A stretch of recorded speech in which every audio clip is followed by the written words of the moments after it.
नमस्कार दोस्तों, मैं हूं बेनाम।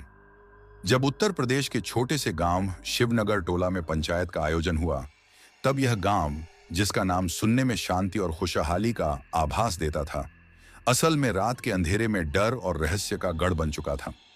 दिन में जहां लोग खेतों में हंसी मजाक करते दिख जाते थे, वहीं रात होते ही वही गलियां सन्नाटे में डूब जाती थीं। गांव के बिल्कुल बाहर एक बहुत पुराना कब्रिस्तान फैला हुआ था, जहां की टूटी हुई और झुकी हुई कब्रें किसी भूली हुई कहानी की तरह खामोशी से खड़ी रहती थीं। उन कब्रों पर जमी मोटी धूल और टूटे पत्थर मानो समय के साथ जख्मी हो चुके हों। ऐसा लगता था जैसे हर कब्र अपने अंदर कोई डरावना राज छुपाए बैठी हो। हवा में ठंडक के साथ एक अजीब सी सिहरन थी, जो हर आने जाने वाले के रोंगटे खड़े कर देती थी। पेड़ों की लंबी टहनियां हवा में टकराकर साए साए की डरावनी आवाजें निकाल रही थीं, और दूर कहीं से कुत्तों के भौंकने की आवाज उस खामोशी को और ज्यादा खतरनाक बना रही थी। गांव के लोग दबे स्वर में आपस में बात करते थे कि उस कब्रिस्तान में कोई शैतानी ताकत रहती है, जो रात के अंधेरे में राह चलते लोगों को अपनी ओर खींच लेती है। कई बार वहां लाशें भी मिली थीं, ऐसी लाशें जिनके चेहरों पर मौत से पहले का डर साफ नजर आता था, जैसे उन्होंने आखिरी पल में कोई बहुत भयानक चीज देख ली हो। उनके गले पर गहरे और अजीब निशान होते थे, मानो किसी बर्फ जैसी ठंडी पकड़ ने उन्हें जकड़ लिया हो। इन घटनाओं ने पूरे गांव को दहशत के समंदर में डुबो दिया था। लोग सूरज ढलते ही अपने घरों में बंद हो जाते थे, और बच्चे कब्रिस्तान की कहानियां सुनकर कांपते हुए नींद में चले जाते थे।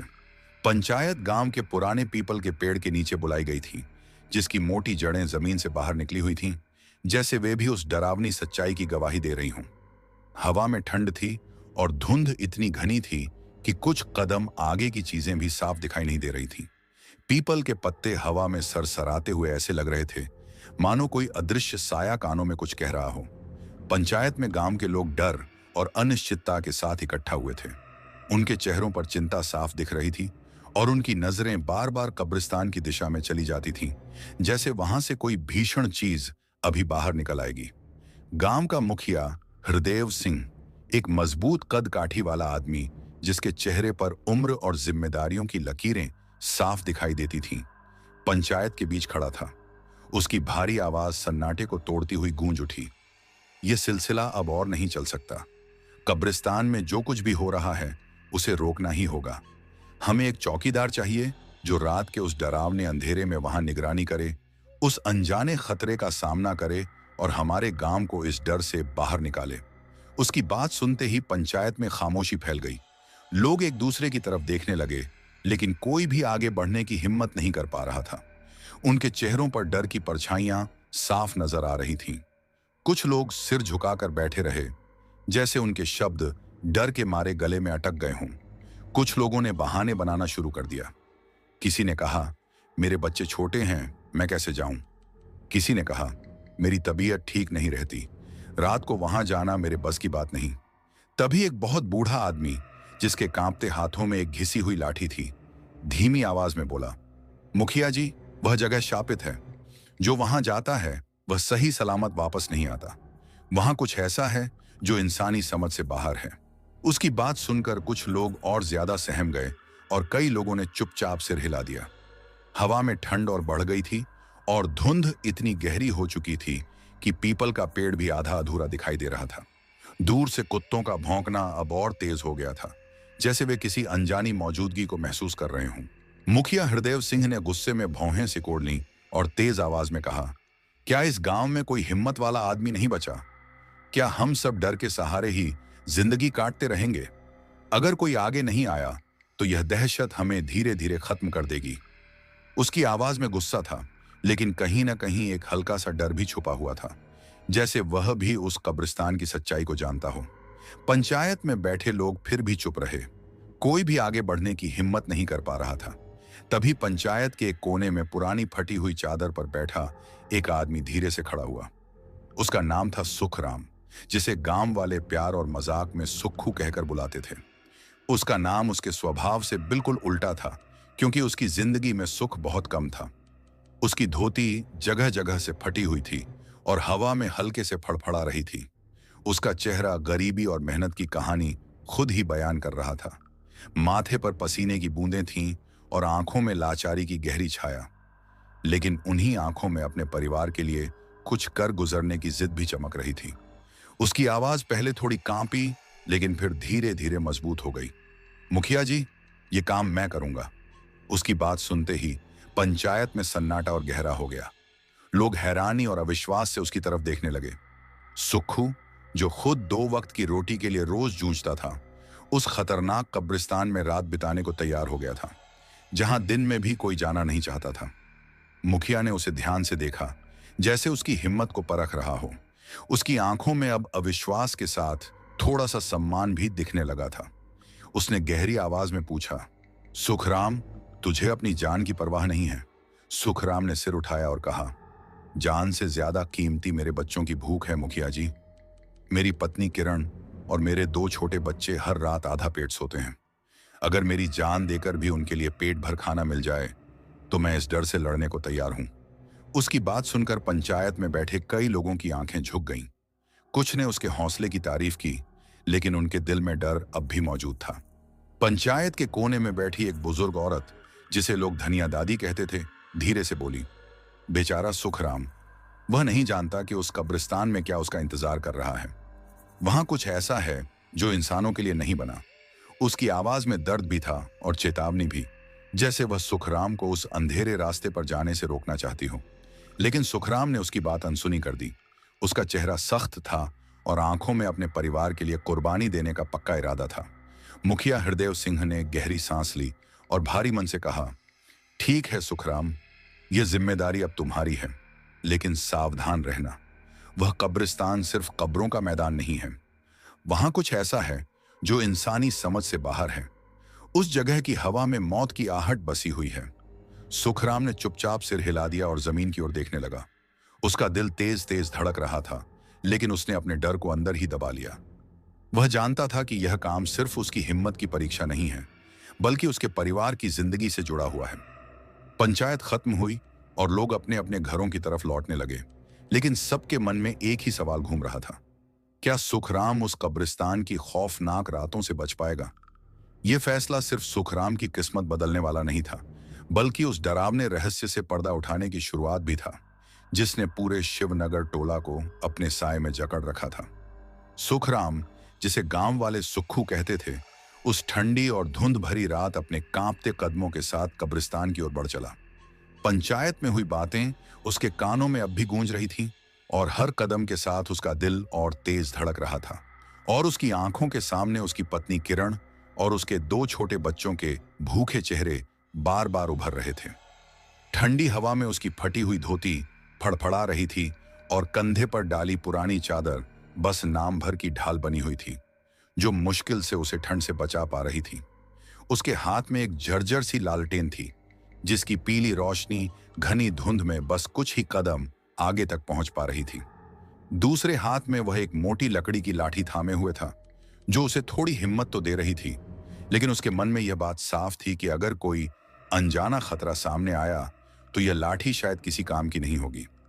कब्रिस्तान तक जाने वाला रास्ता कंकड़ और टूटे पत्थरों से भरा हुआ था। हर कदम पर सूखी पत्तियां चरमराती थीं और वह आवाज उसके दिल की धड़कनों के साथ मिलकर और तेज हो जाती थी। जैसे ही सुखराम, जिसे गांव वाले सुक्खू कहते थे, जंग लगे लोहे के फाटक के पास पहुंचा, एक ठंडी सिहरन उसकी रीढ़ में दौड़ गई। फाटक के कब्जे इतने जंग खाए हुए थे कि जब उसने उसे धक्का देकर खोला तो तेज चरमराहट की आवाज पूरे कब्रिस्तान में फैल गई और खामोशी को चीरती चली गई। अंदर का माहौल ऐसा लग रहा था जैसे यहां समय थम गया हो। चारों तरफ पुरानी टूटी हुई कब्रें थीं, जिन पर घास और मिट्टी की मोटी परत जमी हुई थी, मानो हर कब्र अपने भीतर कोई दबा हुआ किस्सा छुपाए बैठी हो। कब्रों के बीच खड़े पेड़ों की लंबी टहनियां हवा में हिल रही थीं और उनकी परछाइयां अजीब अजीब आकार बना रही थीं। हवा में मिट्टी, सड़न और किसी अनजानी बदबू का मिला जुला एहसास था, जो इंसान के दिल को बेचैन कर देता था। सुखराम ने लालटेन को थोड़ा ऊपर उठाया और चारों तरफ नजर घुमाई। धुंध इतनी घनी थी कि कब्रें दूर तक फैली हुई दिखाई दे रही थीं और उनकी परछाइयां लालटेन की रोशनी में डरावने रूप ले रही थीं। उसने एक बड़े पेड़ के नीचे अपनी जगह बनाई, चादर को जमीन पर बिछाया, लालटेन को पास के एक पत्थर पर रखा और लाठी को अपने घुटनों के पास कसकर थाम लिया। उसका दिल तेजी से धड़क रहा था। हवा का हल्का सा झोंका, पत्तों की सरसराहट या दूर से आती किसी जानवर की आवाज, सब कुछ उसे चौंका देता था। उसने खुद से कहा, डर से कुछ नहीं होगा, बच्चों के लिए मजबूत बनना पड़ेगा। यही सोचकर उसे यहां टिके रहना है। जैसे जैसे रात गहराती गई, कब्रिस्तान का सन्नाटा और भारी होता चला गया। ठंड बढ़ गई और धुंध इतनी गहरी हो गई कि लालटेन की रोशनी भी बेबस सी लगने लगी। तभी आधी रात के आसपास उसे किसी के फुसफुसाने की सी आवाज सुनाई दी। ऐसा लगा जैसे कोई धीमे स्वर में उसका नाम ले रहा हो। पहले तो उसे लगा कि यह उसके मन का डर है, लेकिन जब आवाज फिर आई तो उसके शरीर में झुरझुरी दौड़ गई। उसने इधर उधर देखा, लेकिन धुंध के सिवा कुछ नजर नहीं आया। अचानक उसकी नजर कब्रिस्तान के बीचों बीच एक कब्र पर गई, जहां की मिट्टी हल्के से हिल रही थी, जैसे कोई नीचे से बाहर आने की कोशिश कर रहा हो। उसके मुंह से सांस तक नहीं निकल पा रही थी। गला सूख गया और लाठी उसके हाथ में कांपने लगी। उसने हिम्मत करके कहा, कौन है वहां, सामने आओ। लेकिन जवाब में फिर सन्नाटा छा गया। मिट्टी की हलचल भी रुक गई, जैसे कुछ था ही नहीं। तभी लालटेन की लौ टिमटिमाने लगी, मानो कोई उसे बुझाने की कोशिश कर रहा हो। सुखराम ने लालटेन को संभालने की कोशिश की, लेकिन रोशनी और कमजोर होती गई। उसी पल उसे अपनी गर्दन के पास एक ठंडा सा स्पर्श महसूस हुआ, जैसे किसी ने बर्फीली उंगलियों से छू लिया हो। वह घबराकर पीछे मुड़ा, लेकिन वहां कोई नहीं था, सिर्फ धुंध, कब्रें और सन्नाटा। उसने डर को दबाते हुए ऊंची आवाज में कहा, अगर कोई है तो सामने आओ। उसकी आवाज कब्रों से टकराकर वापस लौट आई, लेकिन कोई जवाब नहीं मिला। फिर अचानक दूर से एक डरावनी हंसी सुनाई दी। वह हंसी किसी इंसान की नहीं लग रही थी।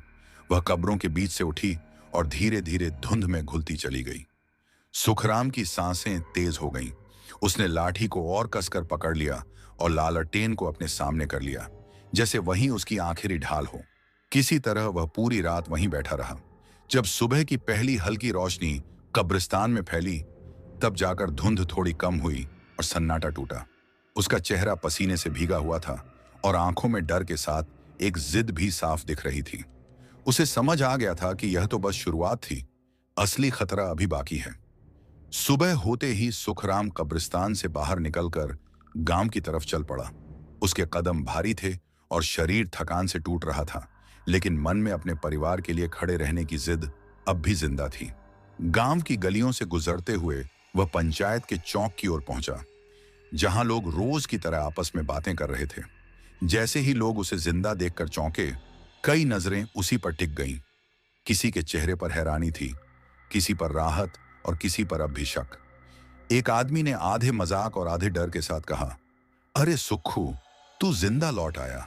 हमें तो लगा था पहली ही रात में तेरा हाल खराब हो जाएगा। कुछ लोग हंस पड़े, लेकिन वह हंसी जल्दी ही थम गई। सुखराम ने धीमी आवाज में कहा, मैं जिंदा तो हूं, लेकिन वह जगह ठीक नहीं है। फिर उसने सबको बताया कि कैसे उसने फुसफुसाहट सुनी, कैसे मिट्टी हिली और कैसे वह डरावनी हंसी सुनाई दी। कुछ लोग यह कहकर टालने लगे कि यह सब डर का वहम है, लेकिन गांव के बुजुर्गों के चेहरे गंभीर हो गए, जैसे वे यह सब पहले से जानते हों। पीपल के पेड़ के नीचे बैठी गांव की बूढ़ी औरत धनिया दादी ने सुखराम को अपने पास बुलाया। उसकी आंखों में गहरी थकान के साथ किसी पुराने राज की झलक थी। सुखराम ने कांपती आवाज में कहा, दादी, वहां कुछ है जो मुझे पुकार रहा था। धनिया दादी ने गहरी सांस लेकर कहा, बेटा, तूने जो सुना वह कोई वहम नहीं है। वह कब्रिस्तान बरसों से शापित है। बहुत पहले वहां एक निर्दयी जमींदार को दफनाया गया था, जिसने गांव वालों पर खूब जुल्म किए थे। उसकी मौत के बाद भी उसका गुस्सा खत्म नहीं हुआ और उसकी आत्मा आज भी वहीं भटकती है। जो भी रात में वहां जाता है, वह उसी का शिकार बनता है। सुखराम का चेहरा और पीला पड़ गया। उसने घबराकर पूछा, फिर मैं क्या करूं दादी? मेरे पास कोई और रास्ता नहीं है। मेरे बच्चों का पेट भरना जरूरी है। धनिया दादी ने उसके कंधे पर हाथ रखा और कहा, डरना मत, लेकिन सावधान रहना। वह आत्मा पहले इंसान के मन में डर भरती है, फिर मौका देखकर हमला करती है। अगर तू कमजोर पड़ा तो वह तुझे छोड़ने वाली नहीं है। गांव में अब सुखराम की रात की कहानी हर किसी की जुबान पर थी। कुछ लोग उसे बहादुर कह रहे थे तो कुछ उसे बेवकूफ बता रहे थे, लेकिन सुखराम जानता था कि अब पीछे हटना उसके लिए नामुमकिन है। उसके सामने एक तरफ उसके बच्चों की भूख थी और दूसरी तरफ कब्रिस्तान का खौफनाक सच। और इन दोनों के बीच फंसा हुआ वह अकेला इंसान हर आने वाली रात के लिए खुद को तैयार करने की कोशिश कर रहा था।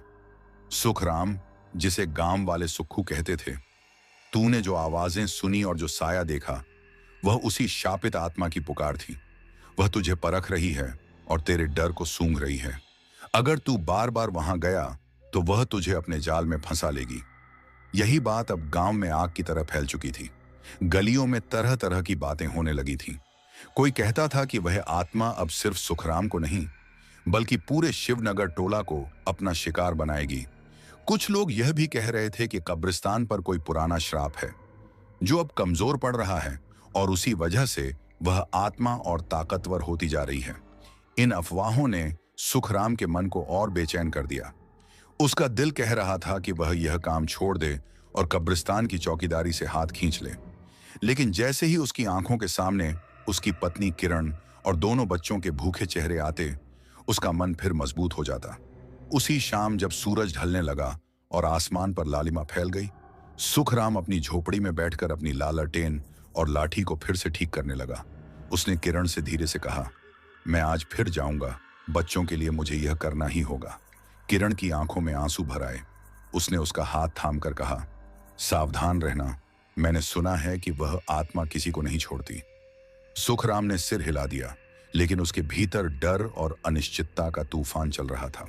धनिया दादी की चेतावनी और गांव वालों की बातें उसके कानों में गूंज रही थीं। जैसे ही वह अंधेरे में कब्रिस्तान की ओर बढ़ा, उसे कई बार ऐसा लगा कि कोई उसके पीछे चल रहा है। वह रुककर पलटता, लेकिन वहां सिर्फ धुंध और खाली रास्ता होता। सूरज पूरी तरह डूब चुका था और शिवनगर टोला पर काला अंधेरा फैल गया था। सुखराम अपने मन के डर को दबाए आगे बढ़ता रहा। उसकी पहली रात की डरावनी यादें, वह धीमी पुकार, हिलती हुई मिट्टी और वह खोखली हंसी, सब कुछ उसके दिमाग में घूम रहा था। फिर भी किरण और बच्चों की भूख ने उसे आगे बढ़ने की ताकत दी। ठंडी हवा में उसकी फटी धोती हिल रही थी और कंधे पर पड़ी पुरानी चादर मुश्किल से उसे सर्दी से बचा पा रही थी। एक हाथ में वही जर्जर लालटेन थी जिसकी हल्की रोशनी धुंध में बस थोड़ा सा रास्ता दिखा रही थी, और दूसरे हाथ में मोटी लाठी जो अब उसका आखिरी सहारा लग रही थी। आज उसके कदम ज्यादा सतर्क थे। उसे साफ महसूस हो रहा था कि कब्रिस्तान में कोई चीज उसका इंतजार कर रही है। कब्रिस्तान का जंग लगा लोहे का फाटक उसके धक्के से खुला और तेज चरमराहट की आवाज चारों तरफ फैल गई। ऐसा लगा जैसे उस आवाज ने वहां सोई हुई किसी चीज को जगा दिया हो। अंदर का माहौल पिछली रात से भी ज्यादा डरावना था। धुंध इतनी घनी थी कि कब्रें और पेड़ों की टहनियां साफ दिखाई नहीं दे रही थीं। हवा में सड़न और नमी की गंध थी जो सांस लेने में भी भारी लग रही थी। सन्नाटा इतना गहरा था कि उसकी अपनी सांसों की आवाज भी उसे डराने लगी। सुखराम ने फिर से उसी बड़े पेड़ के नीचे अपनी जगह बनाई। उसने चादर जमीन पर बिछाई, लालटेन को पास के टूटे पत्थर पर रखा और लाठी को अपने हाथों में कसकर पकड़ लिया। उसकी नजरें लगातार इधर उधर घूम रही थीं, जैसे वह किसी अनदेखे खतरे को ढूंढ रहा हो। उसने खुद से कहा, डरने से कुछ नहीं बदलेगा, बच्चों के लिए मजबूत रहना होगा। रात और गहरी होती चली गई। ठंड बढ़ती जा रही थी और धुंध अब इतनी मोटी हो गई थी कि लालटेन की रोशनी भी बेअसर लगने लगी। तभी अचानक लालटेन की लौ कांपने लगी, जैसे कोई अदृश्य ताकत उसे बुझाने की कोशिश कर रही हो। सुखराम ने उसे संभालने की कोशिश की, लेकिन रोशनी और कमजोर हो गई। उसका दिल तेजी से धड़कने लगा। उसने चारों तरफ देखा, मगर धुंध के सिवा कुछ नहीं दिखा। तभी उसे अपने कंधे पर ठंडा सा स्पर्श महसूस हुआ, जैसे किसी ने बर्फ जैसी उंगलियों से उसे छू लिया हो। उसका शरीर सिहर उठा। वह तेजी से पलटा, लेकिन वहां कोई नहीं था, सिर्फ कब्रें और धुंध। उसने लाठी उठाकर जोर से कहा, कौन है?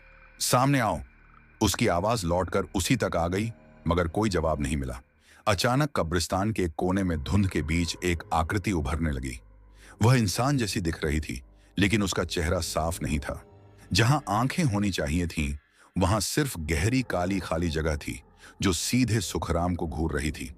वह साया बिना कोई आवाज किए उसकी तरफ बढ़ने लगा। सुखराम का गला सूख गया।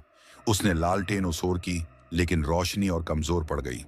उसने कांपती आवाज में कहा, रुक जा, मेरे पास मत आ। जवाब में एक डरावनी हंसी गूंज उठी, जो इंसानी नहीं लगती थी, बल्कि किसी खोखली गुफा से आती हुई लग रही थी। साया और पास आ गया। सुखराम पीछे हटने लगा, लेकिन उसका पैर एक कब्र के पत्थर से टकरा गया और वह लड़खड़ा गया। उसने पूरी ताकत से कहा, जो भी है यहां से चला जा। उसी पल वह आकृति रुक गई। उसकी खाली आंखें अब भी सुखराम पर जमी थीं, जैसे उनमें कोई भूखी चाह छुपी हो। सुखराम ने आंखें बंद कर लीं और अपने बच्चों के चेहरे याद करते हुए कहा, मैं नहीं डरूंगा। अचानक वह हंसी थम गई। जब उसने आंखें खोलीं तो वह साया गायब था।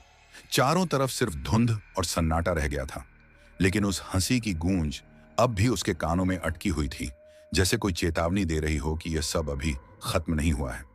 उसने उस जगह की ओर देखा जहां साया खड़ा था। वहां एक टूटी हुई कब्र थी, जिसके पत्थर पर ताजे खरोंच के निशान दिखाई दे रहे थे, जैसे किसी ने नाखूनों से उसे कुरेद दिया हो। सुखराम का मन बुरी तरह घबरा गया। क्या यही वह आत्मा थी जिसके बारे में धनिया दादी ने बताया था, या कब्रिस्तान में कोई और भी भयानक चीज छुपी हुई थी? उसी वक्त उसने तय कर लिया कि सुबह होते ही वह बाबा देवदत्त के पास जाएगा, जो गांव के बाहर रहते थे और जिनके बारे में कहा जाता था कि उन्हें आत्माओं और तंत्र विद्या का गहरा ज्ञान है। उस रात सुखराम की आंखों में नींद नहीं आई। हर छोटी आवाज पर वह चौंक जाता और उसे लगता जैसे कोई उसे अंधेरे से देख रहा हो। जब सुबह हुई और वह कब्रिस्तान से लौटा तो उसका चेहरा पीला पड़ा हुआ था और आंखों में थकान साफ झलक रही थी।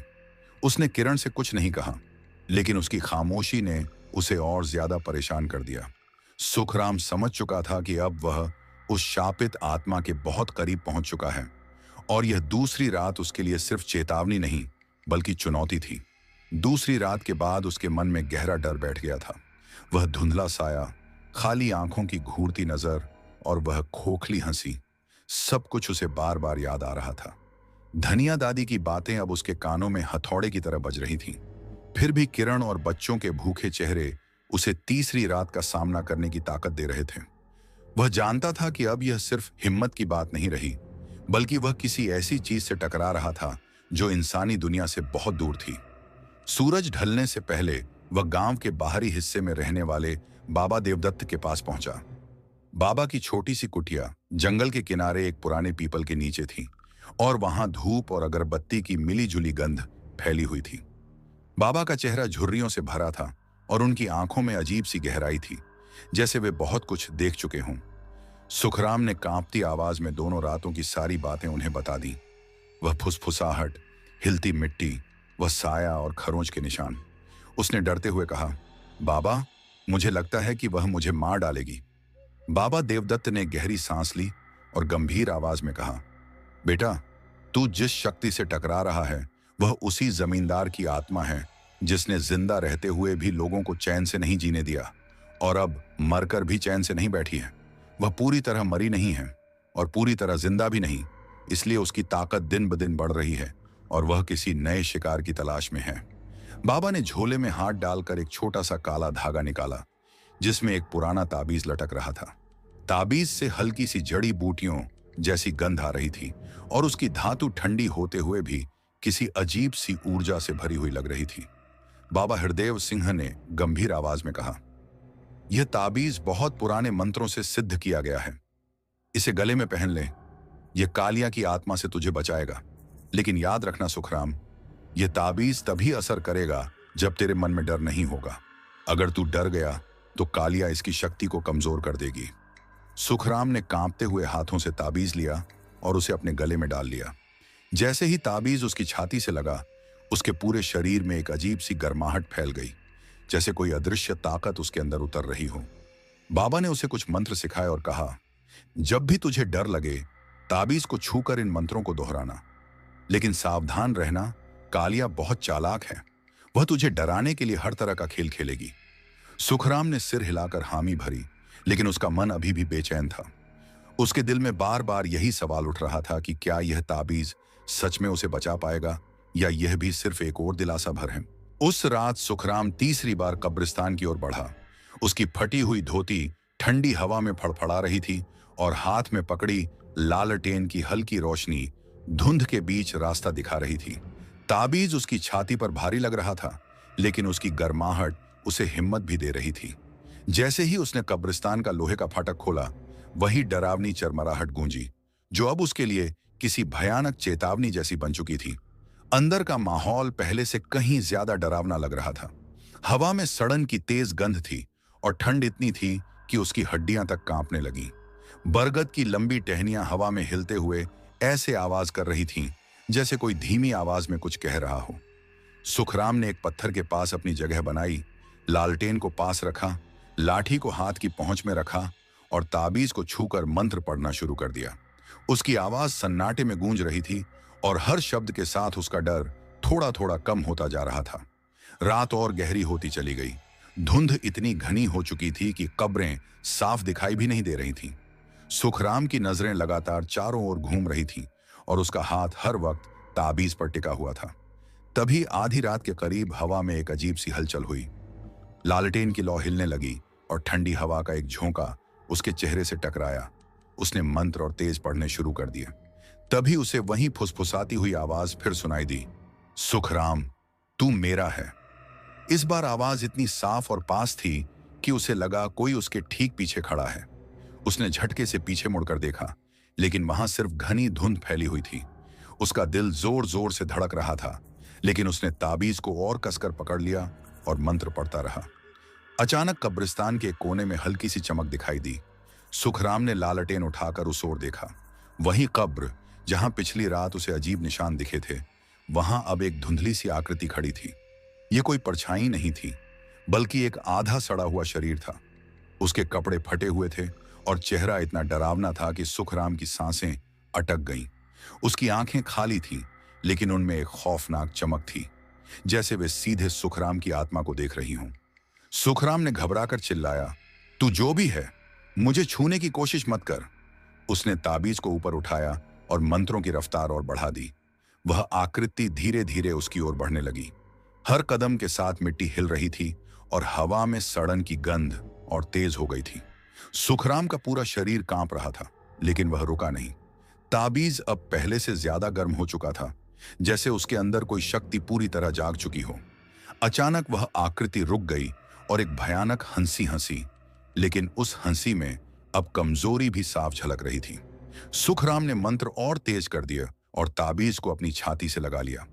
तभी ताबीज से हल्की लेकिन तेज रोशनी निकलने लगी और वह आकृति एक दर्दनाक चीख के साथ धुंध में घुलती चली गई। कब्रिस्तान में फिर से सन्नाटा छा गया और लालटेन की लौ स्थिर हो गई। सुखराम थककर जमीन पर बैठ गया। उसका शरीर पसीने से भीगा हुआ था। उसने ताबीज को छुआ। वह अब भी गर्म था, जैसे उसने सच में कालिया की आत्मा को कुछ पल के लिए रोक दिया हो। लेकिन उसके मन में डर अब भी बाकी था। क्या यह ताबीज हर बार काम करेगा? और अगर कालिया की आत्मा और ताकतवर हो गई तो क्या होगा? उसने मन ही मन तय किया कि सुबह वह फिर से बाबा हरदेव सिंह से मिलेगा। लेकिन उस रात उसे बार बार ऐसा एहसास हो रहा था, जैसे कालिया की आत्मा अब उससे और भी करीब आ चुकी है और वह उसका पीछा इतनी आसानी से छोड़ने वाली नहीं है। सुखराम, जिसे शिवनगर टोला के लोग प्यार से सुक्खू भी कहते थे, तीसरी रात फिर कब्रिस्तान की ओर गया था। लेकिन इस बार उसके कदमों में अजीब सा बोझ था। बाबा का दिया हुआ ताबीज उसकी छाती पर लटक रहा था और उसकी गर्माहट उसे हिम्मत दे रही थी। लेकिन पिछली रात की डरावनी झलकियां और धनिया दादी की चेतावनियां उसके दिमाग में घूम रही थीं। कालिया की आत्मा अब सिर्फ कहानी नहीं रही थी, वह एक खौफनाक सच्चाई बन चुकी थी, जिसने उसे 2 बार महसूस कराया था कि मौत कितनी करीब है। उसकी पत्नी किरण ने उसे रोकने की बहुत कोशिश की थी। आंखों में आंसू लिए उसने कहा था, सुक्खू, मत जा, वह जगह तुझे जिंदा नहीं छोड़ेगी। लेकिन सुखराम ने उसका हाथ थाम कर कहा था, हमारे बच्चों के लिए मुझे जाना ही होगा, यह ताबीज मुझे बचा लेगा। उसकी आवाज में हिम्मत थी, लेकिन दिल के अंदर डर अब भी जिंदा था। कब्रिस्तान का वही लोहे का फाटक फिर चरमराहट के साथ खुला। धुंध इतनी घनी थी कि कब्रें और बरगद की टहनियां धुंधले साए जैसी लग रही थीं। हवा में सड़न की बदबू उसके गले को जकड़ रही थी। लालटेन की हल्की रोशनी मुश्किल से रास्ता दिखा रही थी और हाथ में पकड़ी लाठी अब उसे बहुत कमजोर सहारा लग रही थी। उसने फिर से अपनी जगह बनाई, लालटेन को पत्थर पर रखा और ताबीज को छूकर मंत्र पढ़ने लगा। उसकी आवाज सन्नाटे में गूंज रही थी और ताबीज की गर्माहट उसे थोड़ा भरोसा दे रही थी कि शायद आज वह बच पाएगा। रात और भी गहरी हो चुकी थी और कब्रिस्तान का सन्नाटा इतना भारी था कि उसकी सांसों की आवाज भी उसे डराने लगी थी। ठीक 12 बजे के करीब ठंडी हवा तेजी से चली और लालटेन की लौ फिर कांपने लगी। तभी वही आवाज फिर गूंजी, सुखराम, मेरे पास आ। इस बार आवाज इतनी करीब थी कि उसे लगा जैसे कोई उसके कंधे के पास खड़ा होकर सांस ले रहा हो। उसने घबराकर पीछे देखा, लेकिन वहां सिर्फ धुंध थी। उसने ताबीज को कसकर पकड़ा और मंत्र पढ़ता रहा। अचानक बीच कब्रिस्तान की एक कब्र से धुंध उठने लगी। धुंध काले बादल की तरह फैलती चली गई और उसके बीच से एक आकृति बाहर निकली। यह कोई परछाई नहीं, बल्कि एक मुर्दा शरीर था। उसका चेहरा पीला और सड़ा हुआ था, जैसे सालों से कब्र में पड़ा हो। उसकी आंखों में खतरनाक चमक थी और होंठों पर इंसानों जैसी नहीं लगने वाली मुस्कान थी। उसका शरीर आधा मिट्टी में ढंसा हुआ था और फटे कपड़े हवा में लटक रहे थे। उसकी लंबी उंगलियां पंजों की तरह हिल रही थीं, जैसे वह सुखराम को छूने के लिए बेचैन हो। सुखराम का शरीर सिहर उठा। उसने कांपती आवाज में कहा, रुक जा, मुझे मत छू। उसने ताबीज को ऊपर उठाकर मंत्र और तेज कर दिए। मुर्दा धीरे धीरे उसकी ओर बढ़ने लगा। हर कदम के साथ मिट्टी खिसक रही थी और सड़न की बदबू इतनी तेज हो गई थी कि सांस लेना मुश्किल हो गया था। उसकी खाली आंखें सुखराम को घूर रही थीं और उसकी डरावनी मुस्कान और चौड़ी होती जा रही थी। सुखराम ने आंखें बंद कर लीं और पूरी ताकत से मंत्र पढ़ने लगा। ताबीज अब जलता हुआ सा महसूस हो रहा था, जैसे उसमें छिपी शक्ति पूरी तरह जाग चुकी हो। मुर्दा अब बस कुछ ही कदम दूर था। उसकी ठंडी उंगलियां सुखराम के गले तक पहुंच गईं। सुखराम ने पूरी ताकत से चिल्लाते हुए कहा, जा, मुझे छोड़ दे, और ताबीज को अपनी छाती से चिपका लिया। तभी ताबीज से तेज रोशनी फूटी, इतनी तेज कि धुंध भी छंटने लगी। मुर्दे ने एक दर्दनाक चीख मारी जो कब्रिस्तान की दीवारों से टकराकर गूंज उठी। उसकी आकृति धीरे धीरे धुंध में घुलने लगी, जैसे कोई ताकत उसे वापस कब्र में खींच रही हो। कुछ ही पलों में वह पूरी तरह गायब हो गया और कब्रिस्तान में फिर से गहरा सन्नाटा छा गया। लालटेन की लौ अब धीरे धीरे स्थिर होने लगी थी और हवा में फैली सड़न की गंध कुछ कम महसूस हो रही थी। सुखराम थककर जमीन पर बैठ गया और कुछ पल बाद पूरी तरह ढहते हुए मिट्टी पर गिर पड़ा।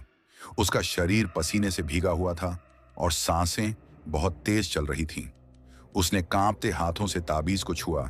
वह अब भी हल्का गर्म था, लेकिन उसकी गर्माहट पहले जैसी तेज नहीं रही थी। दिल उसके सीने में जोर जोर से धड़क रहा था और कानों में उसी धड़कन की आवाज गूंज रही थी। उसने नजर उठाकर उस कब्र की ओर देखा जहां से कुछ देर पहले मुर्दा उभरा था।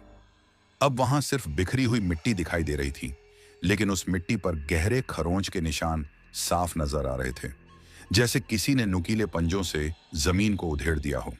सुखराम का मन और ज्यादा बेचैन हो गया। क्या वह सच में कालिया की आत्मा थी? और अगर हां, तो ताबीज ने उसे सिर्फ पीछे क्यों हटाया, पूरी तरह खत्म क्यों नहीं कर पाया? उसे बाबा की चेतावनी याद आई कि कालिया बहुत चालाक है। क्या यह सब उसकी कोई चाल थी, कोई नई साजिश? उसने मन ही मन तय किया कि सुबह होते ही वह फिर से बाबा हरदेव सिंह से मिलेगा। लेकिन उसी पल उसे एक अजीब सा एहसास हुआ, जैसे कोई अदृश्य नजरें अब भी उस पर टिकी हुई हों और कालिया की आत्मा पहले से कहीं ज्यादा उसके करीब आ चुकी हो। उसने फिर से ताबीज को छुआ और महसूस किया कि उसकी गर्माहट और कम हो चुकी थी। यह सोच उसके मन में गहरी चिंता छोड़ गई कि कहीं ताबीज की शक्ति घट तो नहीं रही, या फिर कालिया की ताकत और बढ़ती जा रही है। तीसरी रात की वह खौफनाक घटना सुखराम, जिसे शिवनगर टोला के लोग प्यार से सुक्खू कहते थे, उसे अंदर तक हिला चुकी थी। सड़े हुए चेहरे वाला वह मुर्दा, उसकी खाली चमकती आंखें और वह चीख जो कब्रिस्तान की दीवारों से टकराकर गूंजी थी, उसके मन में गहरा डर छोड़ गई थी। बाबा हरदेव सिंह का दिया हुआ ताबीज अब भी उसकी छाती पर लटक रहा था, लेकिन उसकी गर्माहट अब पहले जैसी नहीं रही थी, जैसे उसकी शक्ति धीरे धीरे कमजोर पड़ रही हो। सुखराम का शरीर थकान से टूट चुका था और आंखों में नींद की जगह सिर्फ डर और अनजानी आशंका भरी हुई थी। फिर भी उसके बच्चों के भूखे चेहरे और पत्नी किरण की चिंता से भरी आंखों ने उसे हार मानने नहीं दिया। लेकिन जब वह उस रात कब्रिस्तान से लौटा, तो उसके साथ कुछ ऐसा हुआ जिसने उसके डर को और गहरा कर दिया। सुबह की पहली रोशनी में जब सुखराम अपनी झोपड़ी में पहुंचा तो उसने अपनी गर्दन में अजीब सा दर्द महसूस किया। उसने किरण से टूटा फूटा शीशा मंगवाया और अपने गले को देखा। उसका चेहरा एक पल में पीला पड़ गया। उसकी गर्दन पर हल्के नीले रंग के निशान बने हुए थे, जैसे किसी ने उसे बहुत कसकर पकड़ा हो। निशान बहुत गहरे नहीं थे, लेकिन इतने साफ थे कि उन्हें नजरअंदाज करना नामुमकिन था। वे उंगलियों के आकार जैसे थे, लेकिन आम इंसानी उंगलियों से कहीं ज्यादा लंबे और पतले दिखाई दे रहे थे। सुखराम का दिल और तेज धड़कने लगा। उसे दूसरी रात का वह ठंडा स्पर्श और तीसरी रात का वह सड़ा हुआ मुर्दा तुरंत याद आ गया। क्या यह कालिया की आत्मा का निशान था? उसने जल्दी से ताबीज को छुआ, लेकिन इस बार उसमें वह गर्माहट नहीं थी जो पहले उसे हिम्मत देती थी। सुखराम ने किरण से कुछ नहीं कहा। उसे डर था कि वह और ज्यादा घबरा जाएगी, लेकिन उसके चेहरे को देखकर किरण समझ गई कि कुछ बहुत गलत हो रहा है। उसने कांपती आवाज में पूछा, सुखू, तू ठीक तो है ना? वह जगह तुझे बदल रही है। सुखराम ने उसका हाथ पकड़कर कहा, चिंता मत कर किरण, मैं ठीक हूं, सब ठीक हो जाएगा। लेकिन उसकी आवाज में खुद पर भरोसा बहुत कम था। वह जानता था कि उसे जवाब चाहिए, और वह जवाब सिर्फ एक ही इंसान दे सकता है। सुखराम सीधे गांव के चौक में गया, जहां धनिया दादी रोज पुराने पीपल के पेड़ के नीचे बैठती थीं। उनका चेहरा झुर्रियों से भरा हुआ था, लेकिन आंखों में ऐसी तेज नजर थी जैसे वे मन की बात पढ़ लेती हों। सुखराम ने धीरे से अपनी धोती हटाकर गले के निशान उन्हें दिखाए। धनिया दादी की आंखें सिकुड़ गईं और उन्होंने गहरी सांस ली। उन्होंने धीमी लेकिन कांपती हुई आवाज में कहा, यह कालिया का निशान है सुखराम। उसने तुझे छू लिया है और अब वह तुझसे आसानी से नहीं हटेगी। उसकी आत्मा ने तुझे अपना निशाना बना लिया है। सुखराम का गला सूख गया। उसने घबरा कर पूछा, दादी, अब मैं क्या करूं? ताबीज ने तो मुझे बचाया था, फिर ये निशान कैसे? धनिया दादी ने उसकी बात बीच में काटते हुए कहा, ताबीज ने तुझे बचाया, लेकिन कालिया की ताकत अब बढ़ रही है। यह निशान इस बात का सबूत है कि वह अब तुझसे और करीब आ चुकी है। तुझे उसे हराना होगा, वरना वह तुझे ही नहीं, पूरे शिवनगर टोला को भी नहीं छोड़ेगी। धनिया दादी की बातें सुखराम के दिल पर हथौड़े की तरह पड़ी। उसने डरते हुए कहा, लेकिन दादी, मैं तो एक गरीब मजदूर हूं, मैं उसे कैसे हरा पाऊंगा? धनिया दादी ने गहरी सांस ली और कहा, तुझे फिर से बाबा हरदेव सिंह के पास जाना होगा, वहीं तुझे आगे का रास्ता बताएंगे। लेकिन सावधान रहना, कालिया की आत्मा अब और चालाक हो जाएगी और इस बार ताबीज भी शायद पूरी तरह काम न करे। सुखराम का मन डर से भर गया, लेकिन उसने हिम्मत जुटाई, क्योंकि उसके पास और कोई रास्ता नहीं था। उसी दिन दोपहर को वह फिर से बाबा हरदेव सिंह की कुटिया की ओर चल पड़ा। कुटिया के आसपास की हवा में अजीब सी ठंडक थी और पीपल की पत्तियां हिलते हुए ऐसी आवाज कर रही थीं जैसे कोई अनदेखा खतरा पास ही मंडरा रहा हो। बाबा हरदेव सिंह अपनी कुटिया के बाहर छोटे से हवन कुंड में आग सुलगा रहे थे।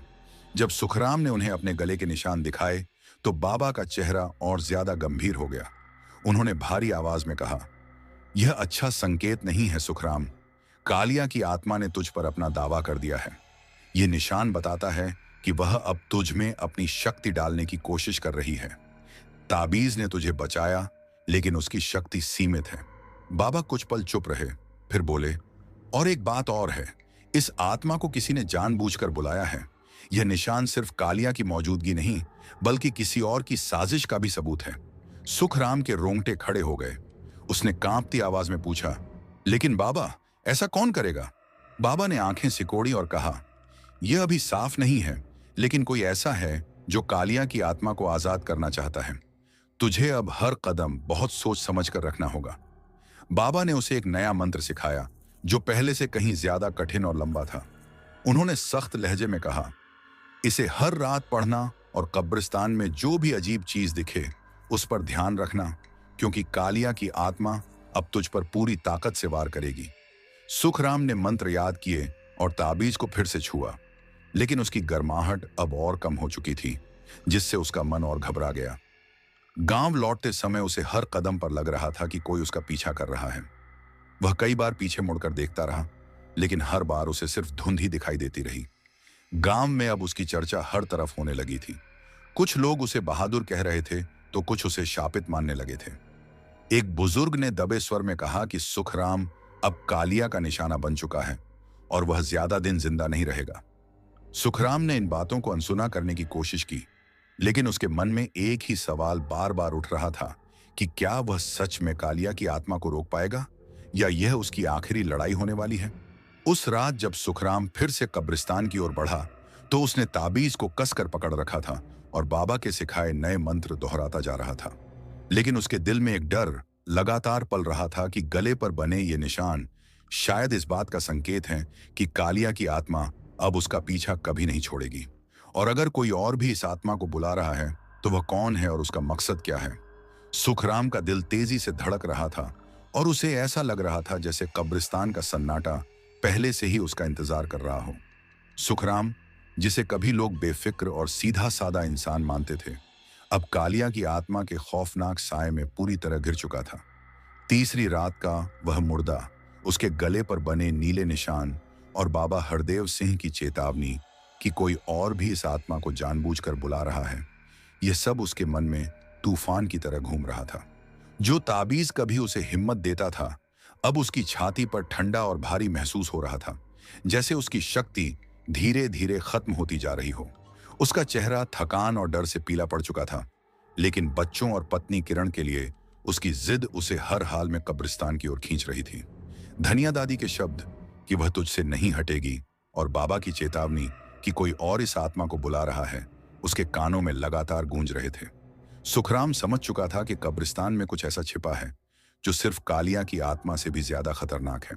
चौथी रात को सुखराम ने लालटेन, लाठी और ताबीज लेकर फिर से कब्रिस्तान की राह पकड़ी।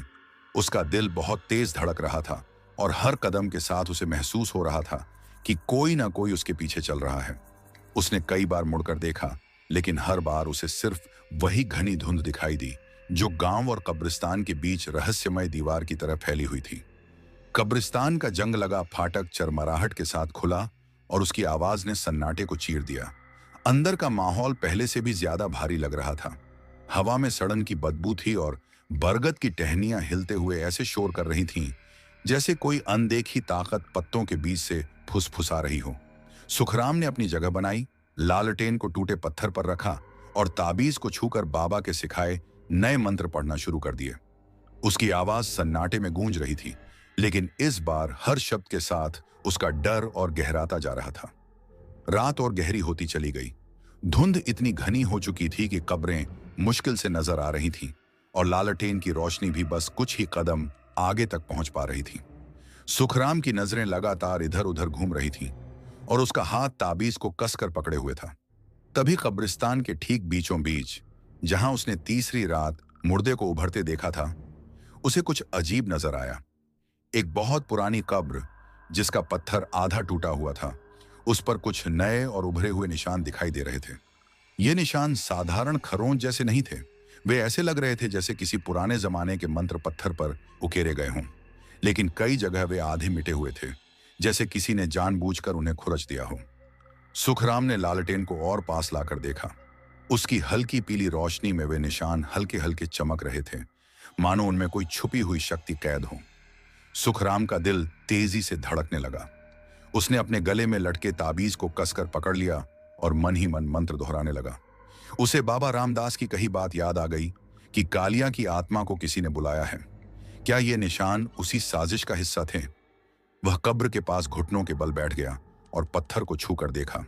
पत्थर ठंडा था, लेकिन उसके स्पर्श में अजीब सी सनसनाहट थी, जैसे वह जीवित हो। कुछ निशान ऐसी भाषा में थे जो उसे समझ नहीं आ रही थी और कुछ जगहों पर उन्हें बेरहमी से खुरचा गया था। सुखराम का मन घबराने लगा। क्या यह वही जादू था जो कालिया की आत्मा को बांधकर रखता था और अब वह जादू टूट रहा था? सुखराम, जिसे गांव वाले प्यार से सुक्खू कहते थे, चौथी रात के बाद कब्रिस्तान से लौटकर अपनी झोपड़ी में बैठा था। उसके गले पर पड़े नीले निशान अब और गहरे हो चुके थे, जैसे किसी ने उसे और मजबूती से जकड़ लिया हो। बाबा रामदास की चेतावनी और कब्रिस्तान में मिले खुरचे हुए मंत्र, दोनों मिलकर उसके मन में डर को और गहरा कर रहे थे। अब उसे पूरा यकीन हो चला था कि शिवनगर टोला का ही कोई व्यक्ति कालिया की आत्मा को आजाद करने की कोशिश कर रहा है।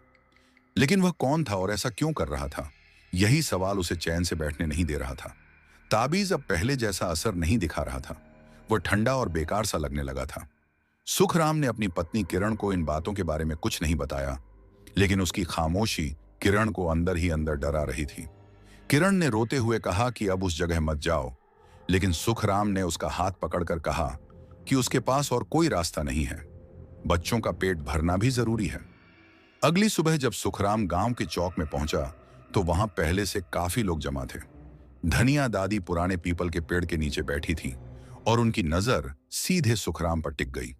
सुखराम ने उन्हें अपने गले के निशानों और कब्रिस्तान में मिले खुरचे हुए मंत्रों के बारे में सब कुछ बता दिया। धनिया दादी का चेहरा सख्त हो गया। उन्होंने धीमी आवाज में कहा कि यह कोई मामूली बात नहीं है। कोई जानबूझकर कालिया की आत्मा को बांधने वाले मंत्रों को मिटा रहा है। यह गांव के ही किसी गद्दार का काम है। सुखराम का दिल और तेज धड़कने लगा। उसने पूछा कि ऐसा कौन कर सकता है। धनिया दादी ने कहा कि वही जिसे कालिया के आतंक से कोई फायदा मिलने वाला हो। उन्होंने उसे सावधान रहने को कहा, क्योंकि अब वह सिर्फ आत्मा से नहीं बल्कि किसी इंसानी दुश्मन से भी लड़ रहा था। उस दिन दोपहर में सुखराम चुपचाप फिर से कब्रिस्तान की तरफ गया। धुंध अभी भी हल्की हल्की फैली हुई थी और दिन में भी वहां का सन्नाटा डर पैदा कर रहा था। उसने वही कब्र ढूंढी जहां उसने रात को खुरचे हुए मंत्र देखे थे। अब वे निशान और ज्यादा साफ दिख रहे थे, जैसे किसी ने फिर से उन्हें खुरचा हो। उसने ध्यान से देखा तो पास की मिट्टी में एक छोटा सा धातु का टुकड़ा पड़ा था, जो किसी चाकू के टूटे हुए ब्लेड जैसा लग रहा था। ब्लेड पर जंग लगी थी, लेकिन उसका आकार उसे जाना पहचाना सा लगा। उसने उसे उठाकर जेब में रख लिया। उस रात सुखराम फिर से कब्रिस्तान गया, लेकिन इस बार ज्यादा सतर्क था। उसने लालटेन की रोशनी धीमी रखी और कब्रों के बीच छिपकर निगरानी करने लगा। आधी रात के करीब उसे पत्थर पर कुछ रगड़ने जैसी हल्की आवाज सुनाई दी। वह धीरे धीरे उस ओर बढ़ा। धुंध के बीच उसने एक काली चादर में लिपटी हुई आकृति देखी, जो उसी कब्र के पास झुकी हुई थी और चाकू से मंत्रों को खुरच रही थी। सुखराम ने डर और गुस्से में चिल्लाकर कहा कि रुक जाओ। आकृति ने झट से सिर उठाया, लेकिन चेहरा धुंध में छिपा रहा। वह तुरंत भागी और सुखराम उसके पीछे दौड़ा, लेकिन कुछ ही पलों में वह धुंध में गायब हो गई। जब वह वापस कब्र के पास आया तो मंत्रों पर ताजा खरोंच के निशान साफ दिख रहे थे। उसने जेब से ब्लेड का टुकड़ा निकाला और देखा कि वही निशान उससे बने थे। अब उसे यकीन हो गया कि कोई इंसान जानबूझकर यह सब कर रहा है। सुबह होते ही सुखराम ने यह बात धनिया दादी और बाबा रामदास को बता दी। बाबा रामदास ने गंभीर स्वर में कहा कि यह गद्दार गांव का ही कोई आदमी है, जो कालिया की शक्ति का इस्तेमाल अपने फायदे के लिए करना चाहता है। अगर उसे जल्दी नहीं रोका गया तो आत्मा पूरी तरह आजाद हो जाएगी। सुखराम अब गांव के लोगों पर नजर रखने लगा। उसे पंचायत के मुखिया हरदेव सिंह का बेटा अजीब हरकतें करता दिखाई देने लगा। वह अक्सर रात में गायब रहता था और सुखराम से नजरें चुराता था। सुखराम ने ब्लेड के टुकड़े को ध्यान से देखा। वह हरदेव सिंह के घर में इस्तेमाल होने वाले चाकू से काफी मिलता जुलता था। उसके मन में शक गहराने लगा कि कहीं वही इस साजिश के पीछे तो नहीं है। उसने तय किया कि अगली रात वह कब्रिस्तान में उसी पर नजर रखेगा, लेकिन उसे यह भी डर था कि कालिया की आत्मा अब और ताकतवर होती जा रही है। अगर वह गद्दार को नहीं पकड़ पाया तो पूरे शिवनगर टोला पर आफत आ सकती है। इसी दौरान कब्रिस्तान के एक कोने से फिर पत्थर रगड़ने जैसी आवाज आई। सुखराम ने तेजी से लालटेन उस ओर घुमाई, लेकिन धुंध में कुछ साफ नजर नहीं आया। उसने आवाज लगाई, लेकिन जवाब में सिर्फ सन्नाटा मिला। जब वह आगे बढ़ा तो उसने दूसरी कब्र पर भी वही नए निशान देखे, जैसे अभी अभी बनाए गए हों। उसका गला सूख गया। तभी उसे अपनी गर्दन के पास ठंडी सी सरसराहट महसूस हुई, जैसे किसी ने पीछे से छू लिया हो। उसने झट से मुड़कर देखा, लेकिन वहां कोई नहीं था। धुंध में बस एक छाया सी हिलती दिखी, जो तुरंत गायब हो गई। उसने ताबीज को पकड़कर मंत्र पढ़ने की कोशिश की, लेकिन इस बार उसमें पहले जैसी गर्मी या ताकत महसूस नहीं हुई। अचानक कब्रिस्तान में वही डरावनी हंसी गूंज उठी, जो उसने पिछली रातों में सुनी थी, लेकिन इस बार वह बहुत करीब थी। लालाटेन की लौ कांपने लगी और हवा में सड़ांध की बदबू फैल गई। कब्र की मिट्टी हल्के हल्के हिलने लगी, जैसे नीचे से कोई बाहर निकलना चाहता हो। सुखराम ने पूरी ताकत से मंत्र दोहराए। कुछ पलों बाद मिट्टी की हरकत रुक गई और निशानों की चमक भी कम हो गई, लेकिन हंसी की गूंज देर तक हवा में तैरती रही। सुखराम समझ गया कि यह मामला अब बहुत आगे बढ़ चुका है। उसने तय किया कि वह इस बारे में फिर से बाबा रामदास से बात करेगा। उसे पूरा भरोसा हो गया था कि कोई इंसान और कालिया की आत्मा दोनों मिलकर गांव को तबाही की ओर ले जा रहे हैं। जब वह कब्रिस्तान से बाहर निकलने लगा तो उसे महसूस हुआ कि कोई उसका पीछा कर रहा है। उसने पीछे मुड़कर देखा। धुंध में एक इंसानी परछाई साफ दिखी, जो कुछ ही पलों में ओझल हो गई। उसका दिल और तेज धड़कने लगा। अब सवाल सिर्फ आत्मा का नहीं था, बल्कि उस इंसान का भी था जो इस पूरे खेल के पीछे छिपा था। सुखराम, जिसे गांव वाले सुक्खू कहते थे, अब कालिया की आत्मा और गांव के गद्दार की साजिश के बीच फंस चुका था। 5वीं रात को देखी गई काली चादर वाली आकृति और टूटा हुआ ब्लेड, जो हरदेव सिंह के घर से जुड़ सकता था, उसके डर को और गहरा कर चुका था। बाबा रामदास और धनिया दादी की बातें उसके दिमाग में बार बार घूम रही थीं। उसकी गर्दन के नीले निशान अब भी दर्द कर रहे थे और ताबीज बेअसर हो चुका था। किरण ने फिर उसे रोका और रोते हुए कहा कि अब वह वहां न जाए, लेकिन सुखराम ने कहा कि अगर वह पीछे हटा तो कालिया का आतंक पूरे गांव को निगल जाएगा, इसलिए चाहे जो हो जाए उसे फिर जाना ही होगा। 5वीं रात को सुखराम, जिसे गांव वाले सुक्खू कहते थे, अपनी लालटेन, लाठी और ताबीज के साथ कब्रिस्तान की ओर चल पड़ा। उसने बाबा रामदास के सिखाए नए मंत्र मन में दोहराए और मन ही मन तय कर लिया कि आज वह उस गद्दार पर नजर रखेगा जो भी मंत्रों को मिटा रहा था। कब्रिस्तान का जंग लगा फाटक चरमराता हुआ खुला और उसकी आवाज ने चारों ओर फैले सन्नाटे को चीर दिया। धुंध इतनी घनी थी कि कब्रें और बरगद की लटकती टहनियां भी ठीक से दिखाई नहीं दे रही थीं। हवा में सड़न की तेज गंध थी और ठंड ऐसी थी कि सुखराम की हड्डियों तक उतरती चली जा रही थी। उसने एक टूटी हुई कब्र के पास अपनी जगह बनाई, लालटेन को एक पत्थर पर रखा और ताबीज को छूकर मंत्र पढ़ना शुरू किया। लेकिन इस बार उसकी आवाज में हल्की सी कंपी थी। ताबीज ठंडा था और उसमें पहले जैसी गर्माहट नहीं थी जो उसे हिम्मत देती थी। रात और गहरी होती जा रही थी। कब्रिस्तान का सन्नाटा इतना भारी था कि उसे अपनी ही सांसों की आवाज तेज लग रही थी। उसकी नजरें उसी कब्र पर टिकी थीं जहां उसने खुरचे हुए मंत्र और ताजा निशान देखे थे। वह किसी इंसानी परछाई की तलाश कर रहा था, लेकिन चारों ओर सिर्फ धुंध और खामोशी थी। आधी रात के बाद अचानक हवा में अजीब सी ठंडक फैल गई। लालटेन की लौ झपकी और फिर बुझ गई। उसी पल कब्रिस्तान में एक खोखली और डरावनी आवाज गूंजी, जो सीधे उसके कानों में उतर गई। आवाज ने कहा कि उसका ताबीज अब किसी काम का नहीं है। सुखराम का दिल जोर से धड़कने लगा। उसने ताबीज को कसकर पकड़ा और मंत्र तेज पढ़ने लगा। तभी वही आवाज फिर गूंजी और इस बार और करीब से आई, जैसे कोई उसके बिल्कुल सामने खड़ा हो। अचानक सुखराम को महसूस हुआ कि कोई अदृश्य ताकत उसे जमीन से ऊपर खींच रही है। उसका गला कसने लगा और सांस लेना मुश्किल हो गया। उसने आंखें खुली रखने की कोशिश की। धुंध के बीच एक सड़ा हुआ चेहरा उभरा। वह कालिया की आत्मा थी। उसकी आंखें काली और खाली थीं, लेकिन उनमें भयानक चमक थी। उसके होठों पर वही डरावनी मुस्कान थी जो सुखराम ने तीसरी रात देखी थी। उसकी लंबी, पंजों जैसी उंगलियां सुखराम के गले को और कस रही थीं। सुखराम चिल्लाना चाहता था, लेकिन उसकी आवाज बाहर नहीं निकल पा रही थी। उसने ताबीज को छुआ, लेकिन वह बर्फ की तरह ठंडा था। उसका शरीर कांप रहा था, फिर भी उसने हिम्मत नहीं छोड़ी। उसने पूरी ताकत लगाकर बाबा रामदास के सिखाए नए मंत्र पढ़ने शुरू किए। उसकी आवाज कमजोर थी, लेकिन वह रुका नहीं। तभी उसे अपने बच्चों के चेहरे याद आए और उसने पूरी ताकत से चीखने की कोशिश की। उसने लाठी से कब्र की मिट्टी पर मंत्रों के निशान बनाने शुरू किए, जैसा बाबा ने सिखाया था। जैसे ही पहला निशान पूरा हुआ, ताबीज में हल्की सी गर्माहट लौट आई। कालिया की आत्मा ने एक भयानक चीख मारी और उसकी पकड़ कुछ ढीली पड़ गई। सुखराम जमीन पर गिर पड़ा, लेकिन उसने मंत्र पढ़ना नहीं छोड़ा। वह मिट्टी पर और निशान बनाता गया। ताबीज अब धीरे धीरे गर्म हो रहा था और कब्र की मिट्टी में हल्की सी चमक दिखने लगी, जैसे कोई पुरानी शक्ति फिर से जाग रही हो। कालिया की आत्मा ने फिर चीख मारी, लेकिन इस बार उसकी आवाज में कमजोरी थी। उसका धुंधला शरीर हवा में घुलने लगा और उसकी चमकती आंखें धीरे धीरे मध्यम पड़ गईं। सुखराम ने आखिरी मंत्र पूरी ताकत से पढ़ा और अंतिम निशान बना दिया। उसी पल कब्र से तेज रोशनी फूटी और कालिया की आत्मा एक आखिरी चीख के साथ गायब हो गई। कब्रिस्तान में फिर से सन्नाटा छा गया। लालटेन की लौ अपने आप जल उठी और हवा में फैली सड़न की गंध कम होने लगी। सुखराम जमीन पर पड़ा था। उसका शरीर पसीने से भीगा हुआ था और सांसें तेज चल रही थीं। उसने ताबीज को छुआ। वह अब हल्का गर्म था, लेकिन उसकी ताकत पहले जैसी नहीं लग रही थी। उसने कब्र की ओर देखा, जहां मिट्टी पर बने निशान अब भी हल्के से चमक रहे थे। उसे यकीन था कि उसने कालिया की आत्मा को फिर से रोक दिया है, लेकिन वह यह भी जानता था कि यह जीत पूरी नहीं है। बाबा रामदास की बात सही थी। कालिया की शक्ति बढ़ रही थी और जो गद्दार ये सब कर रहा था, वह अब भी आजाद था।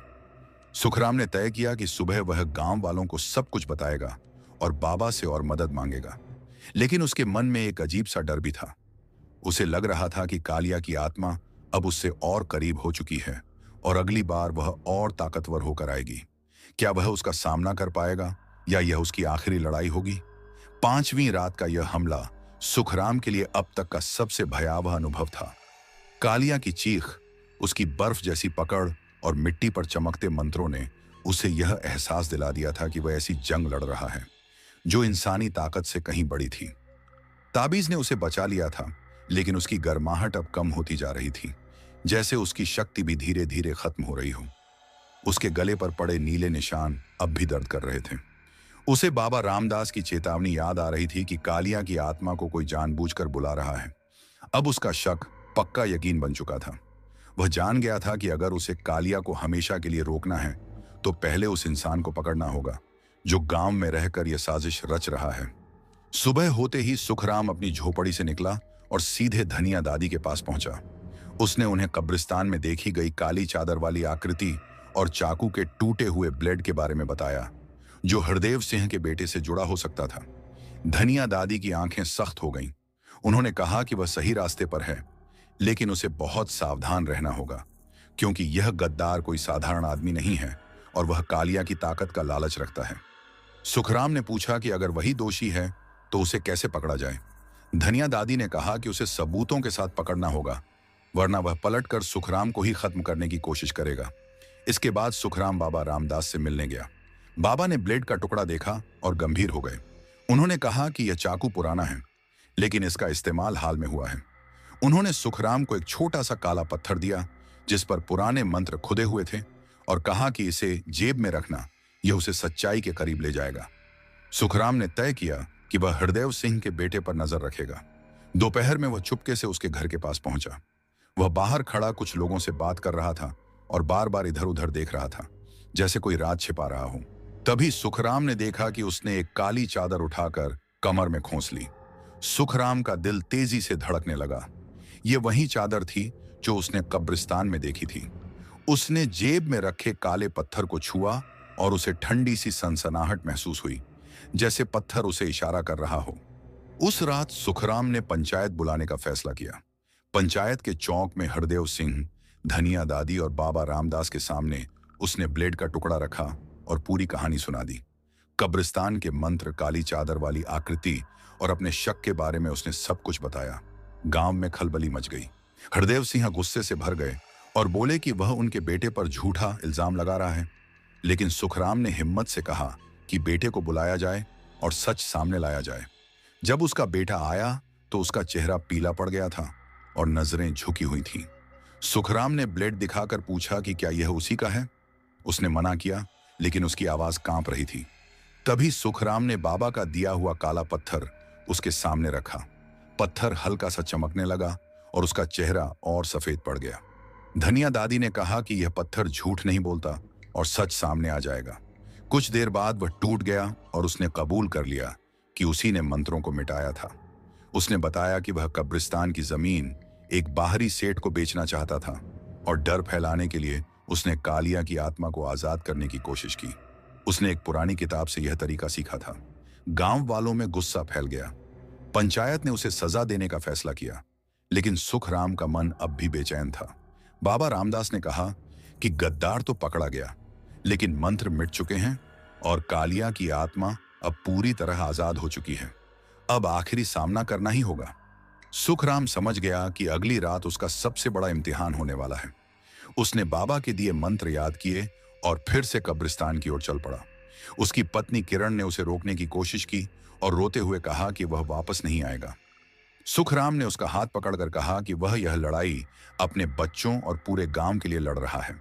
छठी रात को कब्रिस्तान का माहौल पहले से कहीं ज्यादा डरावना था। धुंध और गंध और तेज थी। सुखराम ने चौकी बनाई, लालटेन रखी और मंत्र पढ़ना शुरू किया। आधी रात के बाद मिट्टी हिलने लगी और कालिया की आत्मा फिर से प्रकट हुई। इस बार वह और ताकतवर थी। सुखराम ने काला पत्थर कब्र पर रखा और पूरे जोर से मंत्र पढ़े।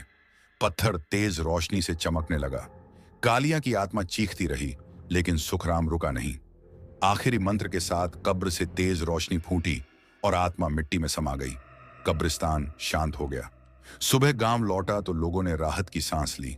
बाबा रामदास ने कहा कि अब गांव सुरक्षित है। धनिया दादी ने सुखराम को आशीर्वाद दिया। उसने किरण और बच्चों को गले लगाया और पहली बार उसके चेहरे पर सच्ची शांति दिखी। शिवनगर टोला पर छाया डर अब खत्म हो चुका था।